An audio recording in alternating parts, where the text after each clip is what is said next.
السلام علیکم ورحمۃ اللہ وبرکاتہ۔ الحمد للہ رب العالمین والعاقبۃ للمتقین والصلاة والسلام علی رسولہ الامین وعلی آلہ وصحبہ اجمعین ومن تبعہ بإحسان الی یوم الدین، اما بعد۔ محترم حضرات و خواتین، اللہ تبارک و تعالیٰ کا بے پناہ شکر و احسان ہے کہ اس نے ہم سب کو ایک مبارک مجلس میں جمع کیا۔ دعا ہے پروردگار سے کہ وہ ہماری اس بیٹھک اور نشست کو قبول فرمائے۔ جن عظیم مقاصد کے ساتھ ہفتے میں ایک مرتبہ سیرت کی اس کلاس میں ہماری حاضری ہوتی ہے، اللہ ان نیک مقاصد میں مجھے اور آپ کو کامیابی عطا فرمائے۔ اللہ تبارک و تعالی ہماری زندگی اور اوقات میں برکت دے، ہر کام کو خلوص کے ساتھ انجام دینے کی پروردگار توفیق عطا فرمائے، آمین یا رب۔ محترم حضرات و خواتین، جیسا کہ آپ جانتے ہیں کہ رسول اللہ صلی اللہ علیہ وسلم کی حیات طیبہ، آپ کی پاکیزہ سیرت ہم معلوم کرتے آ رہے ہیں۔ تو سفر ہجرت پر ہم پہنچے اور ہجرت کے حوالے سے چند اہم باتیں واقعات کی روشنی میں ہم معلوم کرتے آ رہے ہیں۔ تو رسول اللہ صلی اللہ علیہ وسلم جب ابو بکر رضی اللہ عنہ کے ساتھ غار ثور سے نکلے تو اس موقع پر اللہ کے نبی نے حضرت ابو بکر رضی اللہ عنہ کو اپنی اونٹنی پر سوار کر لیا، اور راستے میں جب گزرتے گئے تو جن لوگوں کی جان پہچان تھی حضرت ابو بکر سے، ابو بکر رضی اللہ عنہ سے پوچھتے کہ یہ سامنے کون بیٹھے ہیں، صحیح بخاری کی حدیث ہے۔ تو اللہ کے نبی کے متعلق حضرت ابو بکر اس پوچھنے والے سے فرماتے، یہ میرے رہبر ہیں جو مجھے راستہ بتا رہے ہیں۔ تو سامنے پوچھنے والا یہ سمجھتا کہ صحرائی علاقہ ہے، راستہ بتانے والے کوئی ہوں گے، جبکہ ابو بکر رضی اللہ عنہ کا مقصود یہ ہوتا کہ حقیقت میں آپ رہبر ہیں، اللہ کے نبی آپ کو جنت کا راستہ بتانے والے ہیں، ہدایت اور صراط مستقیم کی وضاحت کرنے والے ہیں۔ تو انہی معاملات کو سامنے رکھ کر آپ نے فرمایا، یہ میرے رہبر ہیں جو مجھے راستہ دکھاتے ہیں اور راستہ مجھے بتاتے ہیں۔ آگے بڑھتے گئے تو جیسا کہ ہم نے کہا کہ سراقہ بن مالک ابن جعشم المدلجی رضی اللہ عنہ سے متعلق ایک واقعہ اس سفر ہجرت میں پیش آتا ہے، اور اس واقعے کی تفصیل امام بخاری رحمۃ اللہ علیہ نے اپنی صحیح بخاری میں بیان کی ہے۔ واقعے کی تفصیل کیا ہے، غور سے سنیے گا۔ اللہ کے نبی صلی اللہ علیہ وسلم اور حضرت ابو بکر رضی اللہ عنہ آگے بڑھ رہے تھے۔ اس قافلے میں حضرت ابو بکر کے غلام بھی تھے جن کا نام عامر بن فہیرہ تھا، اور اس قافلے میں راستہ بتانے والے دلیل جو مشرک تھے جن کا نام عبداللہ بن ارقد یا عبداللہ بن اریقط، یہ بھی اس قافلے میں شریک تھے، جو بڑے امانت دار انسان تھے جنہوں نے اس معاملے کو پوری طرح راز میں رکھا تھا۔ تو ان چار افراد پر مشتمل یہ قافلہ آگے بڑھتا گیا جب بنو مدلج پر سے اس قافلے کا گزر ہوا۔ مدلج نامی ایک قبیلہ تھا جو اس راستے میں پڑ رہا تھا، اور یہ مدلج کا قبیلہ کہاں ہے؟ تو آج ایک معروف علاقہ ہے جسے ہم رابغ کہتے ہیں، اس رابغ نامی علاقے کے قریب یہ مدلج کا جو ہے علاقہ اس وقت آباد تھا۔ تو لہٰذا مدلج کے قبیلے سے جب اللہ کے نبی کا گزر ہوا تو مدلج کے رہنے والے ایک بندے نے دور سے اس قافلے کو دیکھ لیا، اور اس نے اندازہ لگا لیا کہ یہ اللہ کے نبی محمد اور آپ کے ساتھی ابو بکر ہیں، کہ جن کے سلسلے میں قریش نے اعلان کیا تھا کہ اگر کوئی اللہ کے نبی محمد اور ابو بکر کو ان کی خدمت میں زندہ یا مردہ پیش کر دیں تو اس کو 200 اونٹ کا انعام جو ہے پیش کیا جائے گا اس کی خدمت میں، تو وہ بندہ دوڑتے ہوئے اپنے قبیلے میں پہنچا تو وہاں دیکھا قبیلے میں چند لوگ بیٹھ کر میٹنگ کر رہے ہیں، آپس میں گفتگو کر رہے ہیں، تو ان میں حضرت سراقہ بھی تھے جو ابھی حالت کفر میں تھے، جو ابھی کافر تھے۔ وہ بندہ دوڑتے ہوئے آیا اور اس نے وہاں موجود لوگوں کو اس نے خبر دی، کیونکہ مدلج سے اس کا تعلق تھا، اور مدلج والوں کو اس نے خبر دی کہ میں نے ابھی چند لوگوں کا سایہ میں نے دیکھا ہے جو دور سے گزر رہا تھا، اور مجھے یقین ہے کہ وہ محمد اور ان کے ساتھی ہی ہیں جن کو قریش تلاش کر رہے ہیں، اور قریش نے 200 اونٹ کا انعام جو ہے دینے کا وعدہ کیا ہے۔ جیسے ہی اس نے یہ خبر دی تو سراقہ فرماتے ہیں رضی اللہ عنہ، میں نے پہچان لیا کہ وہ بندہ بالکل صحیح بات بتا رہا ہے، صحیح خبر دے رہا ہے، لیکن میں نے اس بندے کو الجھا دیا اور میں نے اس سے کہا کہ تم نے محمد اور ان کے ساتھیوں کو نہیں دیکھا، تم نے فلاں فلاں فلاں کو دیکھا جو ابھی ہمارے یہاں سے گزرے ہیں، وہ محمد اور ان کے ساتھی نہیں ہے، تو لہٰذا کسی طرح باتوں میں اس کو الجھا دیا اور اس کا ذہن منتشر ہو گیا۔ جو خبر لے کر آیا تھا وہ بالکل صحیح خبر تھی، لیکن حضرت سراقہ کا ارادہ کچھ اور ہی تھا، وہ پورا انعام اپنے حصے میں لینا چاہ رہے تھے۔ اسی لیے حضرت سراقہ نے اس بندے کو جھوٹا ثابت کرتے ہوئے کہا کہ تم نے محمد اور ان کے ساتھیوں کو نہیں دیکھا، تم نے فلاں فلاں فلاں کو دیکھا۔ یہ کہہ کر واقعے کو انہوں نے موڑ دیا اور اس کے بعد گفتگو میں مشغول رہے اور تھوڑی دیر کے بعد انہوں نے اپنے ساتھیوں سے کوئی بہانہ بنا کر مجلس سے کھڑے ہوئے اور فوراً اپنے گھر لوٹے، اور اپنے گھر پہنچ کر انہوں نے اپنی لونڈی سے کہا کہ گھر میں جو گھوڑا بندھا ہوا تھا اس لونڈی سے کہا کہ جاؤ اس گھوڑے کو ٹیلے کے پاس جا کے پہنچا دو۔ تو گھر کے قریب ایک ٹیلا تھا جہاں پر مٹی کے تودے ہوتے ہیں، اسے جو ٹیلا کہا جاتا ہے، تو مٹی کے تودے جہاں ٹیلا ہے تو اس کے پاس گھوڑے کو پہنچا دو۔ یہ لونڈی سے کہہ دیا، اپنے ساتھ ہتھیار اور پوری طرح سے مسلح ہو کر تیار ہو کر حضرت سراقہ گھر سے باہر نکلتے ہیں، اور ٹیلے پر آپ کا گھوڑا آپ کا منتظر تھا، گھوڑے پہ سوار ہوتے ہیں اور بڑی تیزی سے گھوڑے کو دوڑاتے ہیں۔ امام بخاری رحمۃ اللہ علیہ نے اپنی صحیح میں اس واقعے کو نقل کیا ہے۔ سراقہ رضی اللہ عنہ بڑی تیزی سے گھوڑے کو دوڑا رہے تھے، مدلج سے گزر ہوا تھا اللہ کے نبی اور آپ کے ساتھیوں کا، دیکھتے ہی دیکھتے قدید نامی علاقے سے یہ آگے بڑھ گئے۔ دراصل یہ مدلج کا قبیلہ رابغ کے قریب تھا۔ آگے بڑھتے گئے تو قدید نامی ایک مشہور علاقہ ہے، اس علاقے کو بھی اللہ کے نبی نے پار کر لیا۔ تو اس قدر تیزی سے انہوں نے اپنے گھوڑے کو دوڑایا حضرت سراقہ رضی اللہ عنہ نے کہ یہ اللہ کے نبی کے قریب پہنچ گئے، اور دیکھا سامنے محمد ہیں صلی اللہ علیہ وسلم، آپ کے ساتھی ابو بکر ہیں، اور ابو بکر کے غلام عامر بن فہیرہ ہیں، اور راستہ بتانے والے عبداللہ بن ارقد یا اریقد ہیں۔ چاروں سامنے نظر آ رہے ہیں۔ سراقہ رضی اللہ عنہ کے دل کا حال کیا ہوگا؟ پوری طرح سے اسلحہ سے مسلح، سارے ہتھیار تیار کر کے جو ہے چل پڑے تھے گھر سے، گھوڑے پہ سوار ہیں اور بڑے بہادر ہیں، اور سامنے جو ہے یعنی دو احباب جن کے منتظر قریش ہیں۔ اگر ان دو احباب کو خدمت قریش میں پیش کر دیں، قریش کی خدمت میں پیش کر دیں تو سراقہ کی دنیا چمک جائے گی۔ 200 اونٹ کوئی معمولی جو ہے انعام نہ تھا، بھاری لالچ۔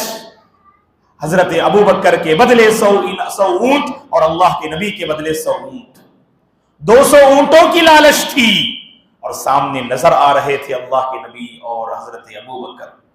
گھوڑے کو تیز دوڑاتے گئے۔ امام بخاری رحمت اللہ علیہ نے اس روایت میں نقل کیا ہے کہ جب حضرت سراقہ رضی اللہ عنہ اللہ کے نبی کے قریب پہنچے تو گھوڑا لڑکھڑانے لگا۔ جیسے ہی گھوڑا لڑکھڑایا تو آپ جو ہے گھوڑے سے نیچے گر گئے،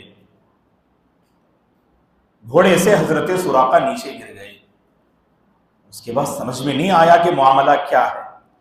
اس دور میں آپ جانتے ہیں کہ فال پر جو بدفالی لیا کرتے تھے نا، اس پر انہیں بڑا جو ہے عقیدہ تھا، تو تیر نکال کر وہ لوگ فال دیکھتے تھے۔ اکثر جو ہے کبھی پرندہ اڑا کر جو ہے وہ تیر جو ہے یعنی فال دیکھتے ہیں. اللہ رحم کرے, ہمارے بھی بعض احباب اللہ ہدایت دے کہ ہندوؤں کے کلچر میں جب رہتے ہیں تو کبھی کبھار ایسے عقیدے ہمارے مسلم گھرانوں میں بھی نظر آتے ہیں. لوگ کہتے ہیں کہ منگل کے دن کوئی کام نہیں کرنا, منگل کے دن جو بھی کام جس کی شروعات ہوتی ہے وہ نعوذ باللہ کیا ہے اس کام میں خیر نہیں ہوتا. سفر کے مہینے میں لوگ کہتے ہیں کہ شادیاں نہیں کرنا, تجارت کی شروعات نہیں کرنا, کوئی کار خیر نہیں کرنا, کوئی بھلائی کے کام نہیں کرنا. کیوں؟ نعوذ باللہ یہ نحوست کا مہینہ ہے. تو زمانے جاہلیت میں جو بدعقیدگی کی جو بو ہے آج بعض مسلم گھرانوں میں بھی وہ بو ہمیں نظر آتی ہے. اللہ ہدایت دے. تو ہمیشہ نیک فال خیریت میں اس کی گنجائش ہے اور بدفالی کی گنجائش نہیں. اور دیکھیے ایسی نازک گھڑی میں بھی اس بدفالی پر انہیں ایمان تھا, عقیدہ تھا ان کا. سراقہ رضی اللہ عنہ فرماتے میں نے قسمت آزمانے والے تیر کو نکالا.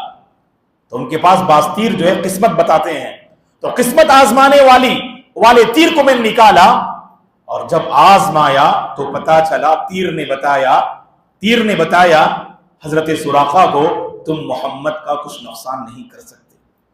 قسمت آزمائی والے تیر کی بات بھی آپ نہیں مانے, کیونکہ سامنے جو ہے اللہ کے نبی اور حضرت ابو بکر 200 اونٹوں کی لالچ نظر آ رہی تھی.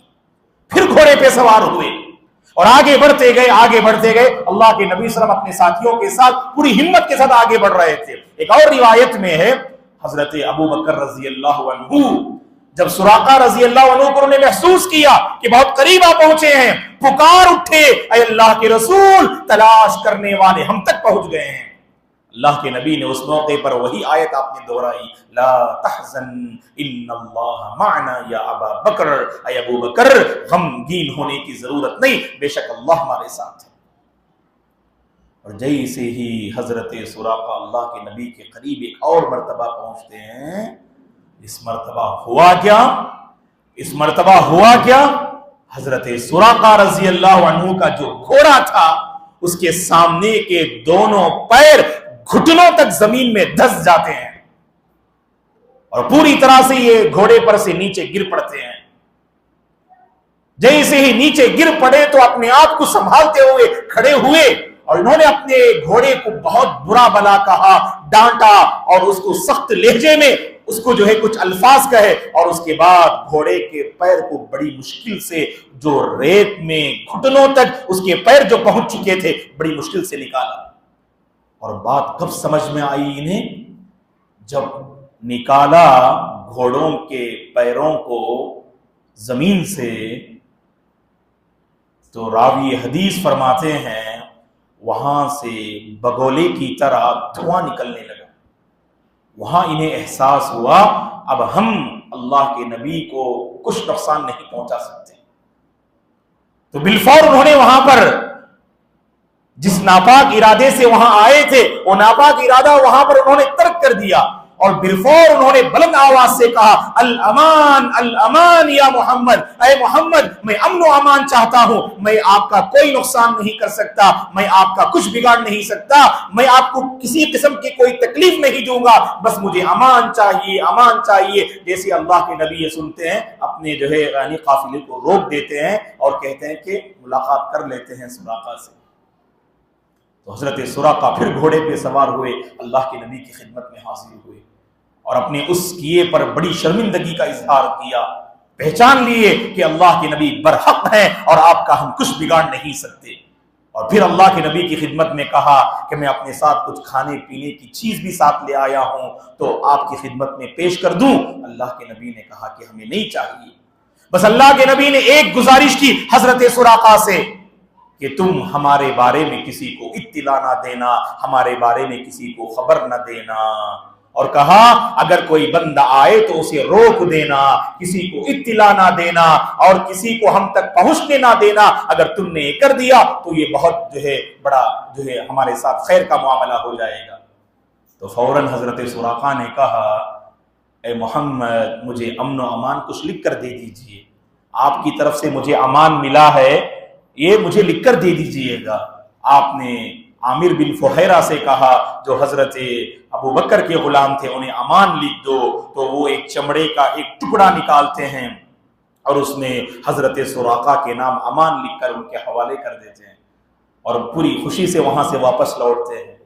قدرت کا کرشمہ دیکھیے گا دوستو، قدرت کا کرشمہ دیکھیے گا کہ دن کے موقع پر وہ نکلے گھر سے اللہ کے نبی کا تعاقب اور آپ کا پیچھا کرنے کے لیے، اللہ کے نبی اور آپ کے ساتھی ابو بکر کا شکار کرنے کے لیے نکلے۔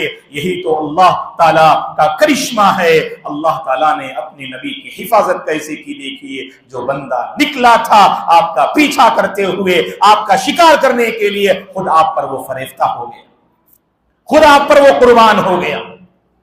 اور جانتے ہیں اس موقع پر اللہ کے نبی نے کیا فرمایا؟ امام ابن حجر رحمت اللہ علیہ اور امام ابن عبد البر المالکی رحمت اللہ علیہ نے ایک روایت کو یہاں پر نقل کیا ہے۔ اللہ کے نبی نے اس موقع پر ہی فرمایا، یا سراقہ کیف بک اذا لبست سوارا کسرا، اے سراقہ اس وقت کا حال کیا ہوگا، اس وقت کا حال کیا ہوگا جب تمہیں کسرا کے کنگن پہنائے جائیں گے۔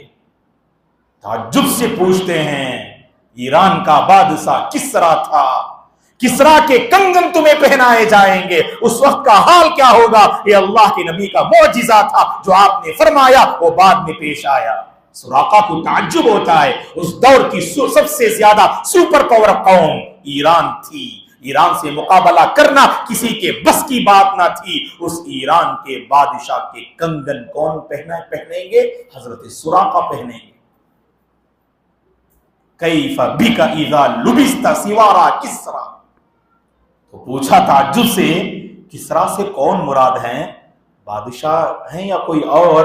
یہ کنفرم کرنے کے لیے حضرت سراقہ نے پوچھا، کسرا بن ہرمز یا رسول اللہ، یہ کسرا وہی ہے جو ایران کے بادشاہ ہیں؟ آپ نے کہا کہ بالکل صحیح سنا آپ نے، کسرا جو بادشاہ ہیں ایران کے، ان کے کنگن تمہیں پہنائے جائیں گے۔ اور دیکھا لوگوں نے عمر بن خطاب رضی اللہ عنہ کے دور خلافت میں ایران کے علاقے فتح کیے گئے، عمر بن خطاب رضی اللہ عنہ کے دور میں ایران کے علاقے فتح کیے گئے، اور عمر بن خطاب رضی اللہ عنہ کی خدمت میں کسرا کے کنگن اور وہاں کی مشہور پیٹیاں جس میں زیورات تھے، جواہرات تھے اور بہت سارے قیمتی اشیاء تھے، وہ سب کے سب عمر رضی اللہ عنہ کی خدمت میں لا کر ڈال دیے گئے۔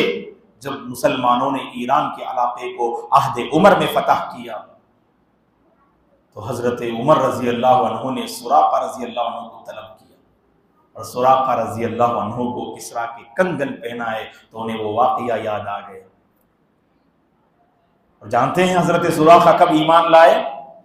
متاثر تو ہوئے اللہ کے نبی سے، لیکن بالفور وہاں ایمان قبول نہیں کیے۔ غزوہ حنین کے موقع پر جو سن 8 ہجری میں لڑی جاتی ہے، اللہ کے نبی حنین سے واپس آ رہے تھے، اللہ کے نبی سے حضرت سراقہ ملاقات کرتے ہیں، اور جو چمڑے کا ٹکڑا جس پر آپ نے امن و امان لکھ کر دیا تھا اسے آپ نے محفوظ کر رکھا تھا اور اللہ کے نبی کی خدمت میں پیش کرتے ہیں، تو اللہ کے نبی نے اس چمڑے کے ٹکڑی کو آپ نے دیکھا جس میں آپ کی جانب سے امان لکھا ہوا تھا۔ اس موقع پہ آپ نے فرمایا، یا سراقہ اليوم یوم وفاء و بر، اے سراقہ آج وفاداری کا دن ہے، آج احسان کا دن ہے، آج نیکی کا دن ہے۔ تو اس کے بعد خدمت رسول میں حاضر ہو کر کلمے کا اقرار کرتے ہیں اور دائرہ اسلام میں داخل ہوتے ہیں۔ یہ سراقہ بن مالک ابن جوشم المدلجی رضی اللہ عنہ۔ تو یہ واقعہ اسی ہجرت کے دوران پیش آتا ہے۔ ایک اور واقعہ یہاں پیش آتا ہے، غور سے سنیے گا، یہ واقعہ بھی بہت مشہور ہے۔ کئی محدثین نے اپنی حدیث کی کتابوں میں اس واقعے کو نقل کیا ہے، اور یہ واقعہ مشہور ہے قصہ ام معبد کے نام سے۔ ام معبد کا واقعہ یہاں پیش آتا ہے۔ یہ ام معبد کون تھی؟ قبیلہ خزاعہ کی ایک مہمان نواز خاتون تھی، بہت بڑی مہمان نواز تھی۔ مہمان نواز کسے بولتے ہیں؟ مہمان نواز کسے بولتے ہیں؟ بولو جو سامنے بیٹھے ہیں بچے ماشاءاللہ ہمارے، اردو کا ورڈ ہے مہمان نواز، سمجھتے ہیں نا آپ مہمان نواز کسے بولتے ہیں؟ جی، گیسٹ کو مہمان بولتے، مہمان نواز کسے بولتے ہیں؟ جو مہمانوں کی عزت کرتے ہیں، جو مہمانوں کی خاطرداری کرتے ہیں، جو مہمانوں کی تکریم کرتے ہیں، مہمانوں کی خدمت میں، گیسٹ کی خدمت میں کچھ کھانے پینے کی چیزیں پیش کرتے ہیں نا، اسے بڑے مہمان نواز کہتے ہیں۔ بات سمجھ میں آ رہی ہے نا؟ تو حضرت ام معبد کون تھی؟ قبیلہ خزاعہ کی وہ خاتون تھی جو بڑی مہمان نواز تھی، دیکھیے کیا واقعہ پیش آتا ہے. اللہ کے نبی اپنے ساتھیوں کے ساتھ آگے بڑھے. بھوک لگی تو دیکھا کہ قبیلہ خزاعہ سے گزر ہو رہا ہے اور ایک مشہور خاتون بھی ہیں ام معبد، عرب میں بڑے چرچے سنے ہیں. تو جا کر اللہ کے نبی اور آپ کے ساتھی ابو بکر پہنچے اور کہا کہ کچھ جو ہے مہمان نوازی کر دیجئے، کچھ کھانے پینے کا انتظام کر دیجئے. تو حضرت ام معبد نے اس موقع پر قحط سالی کی شکایت کی. کہا کہ ہمارے یہاں بالکل قحط سالی چل رہی ہے کہ کھانے پینے کے لیے کچھ ہوتا تو ضرور پیش کر دی تھی. کہا کہ کھانے پینے کے لیے کچھ نہیں ہے کیونکہ یہ زمانہ ایسا ہے، قحط سالی پڑی ہوئی ہے، کچھ انتظام نہیں ہے کھانے پینے کا. تو اللہ کے نبی نے دیکھا کہ وہاں جہاں بکریاں باندھ کے رکھتے ہیں پورا جو ہے یعنی وہ مقام جو ہے خالی ہے، ایک بکری جو ہے کنارے ٹہری ہوئی ہے. پوچھا اس بکری کو کیا ہوا؟ تو ام معبد نے کہا کہ پورے ریوڑ میں یہ سب سے کمزور بکری ہے اور میرے شوہر جتنی بکریاں ہیں وہ سب کو چرانے کے لیے باہر لے گئے ہیں، یہ سب سے کمزور بکری ہے ہمارے اس ریوڑ کی جو یہاں کھڑی ہوئی ہے. اللہ کے نبی نے پوچھا ہل لہا من لبن، ہل بہا من لبن. اللہ کے نبی نے پوچھا کیا یہ بکری دودھ دیتی ہے؟ ام معبد نے مسکراتے ہوئے کہا کہ اس میں دودھ دینے کی سکت کہاں، اس میں دودھ دینے کی طاقت کہاں؟ اللہ کے نبی نے کہا کہ آپ اجازت دیں تو کیا میں اس جو ہے بکری سے دودھ آزما سکتا ہوں؟ تو کہا کہ لے لو، اگر دودھ کچھ نکلے تو یہ تمہارا نصیبہ ہے، لے لو. حضرت ام معبد فرماتی ہیں صلی اللہ علیہ وسلم بکری کے قریب ہوئے اور آپ نے اپنے دست مبارک سے اس بکری کے تھن میں ہاتھ رکھا اور بسم اللہ آپ نے پڑھا اور دودھ دوہنا آپ نے شروع کیا. یہ اللہ تبارک و تعالیٰ کے پیغمبر نبی کریم صلی اللہ علیہ وسلم کا یہ کرشمہ ہے، یہ آپ کا معجزہ ہے. وہ بکری جو لاغر تھی، کمزور تھی، دودھ دینے کی سکت نہ تھی، اللہ کے نبی نے اپنا دست مبارک رکھا تو وہاں اس بکری کے تھن سے دودھ جو ہے نکلنا شروع ہو گیا. کہا کہ برتن لاؤ، برتن لبالب فوراً بھر گیا برتن.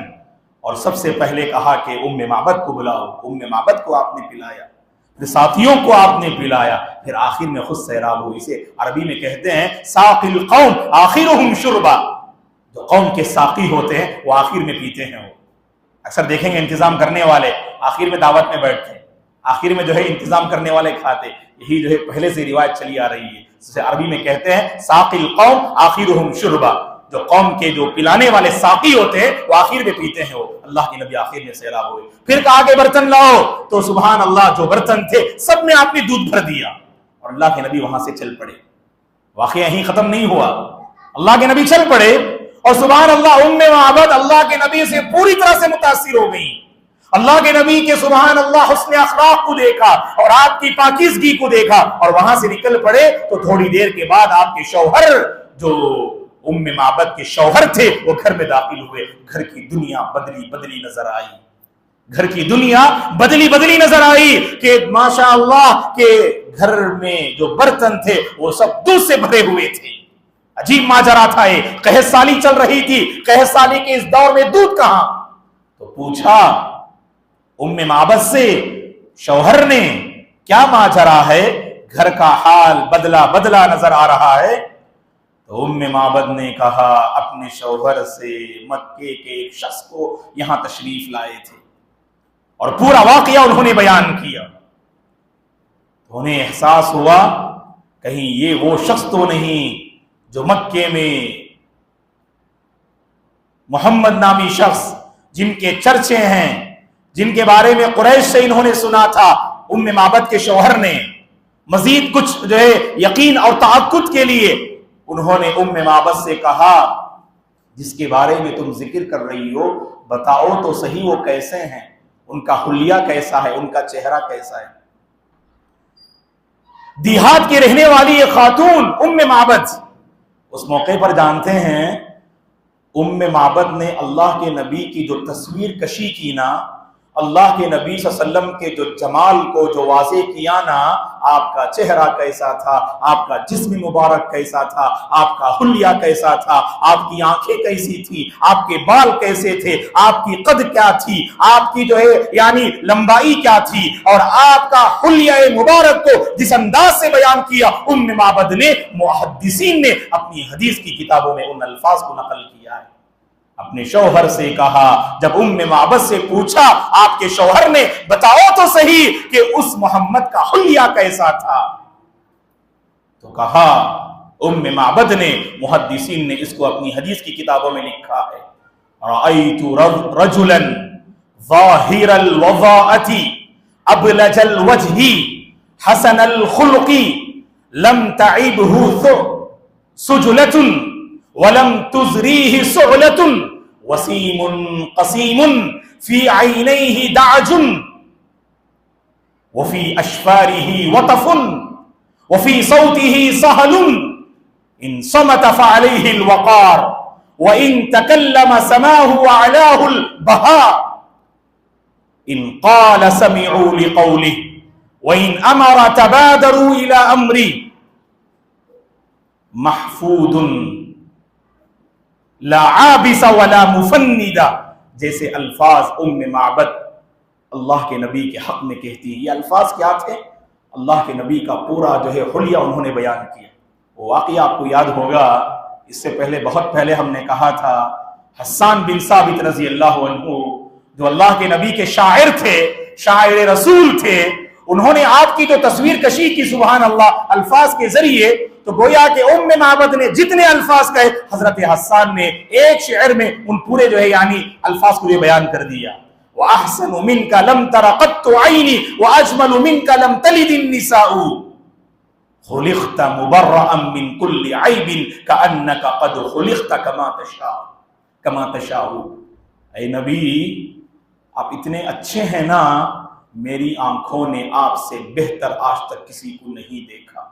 اے نبی آپ اتنے خوبصورت ہیں نا، آپ اتنے خوبصورت ہیں نا، آج تک کسی ماں نے اتنے خوبصورت بچے کو جنم نہیں دیا، اور آپ ہر عیب سے پاک پیدا کیے گئے، آپ ہر عیب سے پاک پیدا کیے گئے، اور آپ کی پیدائش ایسے ہوئی جیسے آپ چاہ رہے تھے، کأنک قد خلقت کما تشاء۔ اللہ اکبر، یہ ہمارے نبی تھے صلی اللہ علیہ وسلم۔ اتنے پاکیزہ سیرت اور پاکیزہ صورت والے نبی کو اللہ نے میرے اور آپ کے حق میں عطا کیا۔ اللہ کی کتنی بڑی کرم فرمائی ہے، یہ پاکیزہ نبی تھے، صورت بھی بڑا پاکیزہ اور سیرت بھی بڑی پاکیزگی تھی اللہ کے نبی صلی اللہ علیہ وسلم کی۔ ایسے پاکیزہ نبی اللہ نے مجھے اور آپ کو عطا کیا، اس نبی کی ہم قدر کر لیں دوستو۔ اور بعد میں ام معبد اور آپ کے شوہر اللہ کے نبی جب مدینہ پہنچ گئے، آپ کی خدمت میں حاضر ہوتے ہیں یہ دونوں، اور اسلام قبول کرتے ہیں، اسلام قبول کرتے ہیں۔ یہاں پر ایک اور واقعہ رونما ہوتا ہے، یہاں ایک اور واقعہ رونما ہوتا ہے۔ جب اللہ کے نبی صلی اللہ علیہ وسلم خزاعہ سے آگے بڑھے، بنو اسلم کے قریب پہنچے، تو پہنچنے سے پہلے، اسلم نامی قبیلے میں پہنچنے سے پہلے اللہ کے نبی کو خبر دی گئی، اے اللہ کے نبی ہوشیار رہنا، اس اسلم نامی قبیلے میں 2 ڈاکو رہتے ہیں، 2 چور رہتے ہیں، ان کا نام ان کو مہانان کہا جاتا ہے۔ داخل نہیں ہوئے، پہلے ہی کہا گیا کہ 2 چور ہیں یا 2 ڈاکو ہیں۔ کیا ہوا معاملہ ان 2 ڈاکوؤں کے ساتھ؟ اللہ کے نبی نے ان 2 ڈاکوؤں کے ساتھ کیا معاملہ کیا اور کیا مسئلہ وہاں پیش آیا، انشاءاللہ آنے والے درس میں ہم معلوم کرتے ہیں۔ اللہ سے ہماری دعا ہے اللہ تبارک و تعالی ہم سب کو رسول اللہ صلی اللہ علیہ وسلم کی پاکیزہ سیرت پڑھنے اور آپ کی پاکیزہ سیرت سے معلوم ہونے والے اسباق کے مطابق زندگی گزارنے کی اللہ ہم سب کو توفیق عطا فرمائے۔ آپ کی ایک ایک سنت کو دل و جان سے اپنانے کی اللہ ہم سب کو توفیق عطا فرمائے۔ سچی محبت کرنے کی اللہ ہم سب کو توفیق عطا فرمائے۔ جب تک اللہ مجھے اور آپ کو اس دنیا میں باقی رکھے، آپ کی سیرت پر باقی رکھے، آپ کی سنت پر باقی رکھے، آپ کی محبت پر باقی رکھے، اسی محبت پر، اسی سنت پر اللہ مجھے اور آپ کو خاتمہ نصیب فرمائے، آمین یا رب۔ جی شیخ، اچھا، بارک اللہ فیکم۔ تو معبد نے اللہ کے نبی کے متعلق جو فرمایا کہ میں نے ایک ایسے شخص کو دیکھا جس کا ظاہر بڑا پاکیزہ تھا، اور چہرے میں ایک رونق تھی، اور آپ کے جسم کی ساخت ایسی تھی، نہ بالکل موٹے تھے آپ اور نہ بالکل لاغر اور کمزور تھے آپ، نہ آپ کا پیٹ ابھرا ہوا تھا اور نہ ہی بالکل آپ کی ہڈیاں نظر آ رہی تھی، بالکل آپ ایک درمیانی قد والے انسان تھے۔ اللہ کے نبی کی شان ایسی تھی، اگر آپ خاموش رہتے اس خاموشی میں وقار نظر آتا، اگر آپ بات کرتے تو بات میں بڑی بلندی نظر آتی اور بڑی اونچائی گفتگو میں نظر آیا کرتی تھی، اور آپ کی شخصیت اور آپ کی پہچان ایسی تھی، اگر آپ کچھ کہتے آپ کے ساتھی آپ کی گفتگو کو سننے کے لیے لپک پڑتے، آپ کسی بات کا حکم دیتے آپ کے ساتھی اس معاملے کو انجام دینے کے لیے آگے بڑھتے، لپکتے اور اس معاملے کی تعمیل کیا کرتے تھے۔ اللہ کے نبی سخت مزاج نہ تھے، بڑے سخت مزاج نہ تھے، بلکہ نرم مزاج تھے، اعتدال پسند تھے اللہ کے نبی صلی اللہ علیہ وسلم۔ تو یہ الفاظ جو ہے آپ کے متعلق انہوں نے اس موقع پہ کہے تھے جب شوہر نے آپ سے پوچھا کہ آپ کا حلیہ کیا ہے اور آپ کے جسم کی ساخت کیسی ہے۔ بارک اللہ فیکم۔ ٹھیک ہے، اب سوال کا وقت ہے۔ ہم نے سوچا کہ چلیے ہم آزماتے ہیں، ویسے پچھلے درس سے متعلق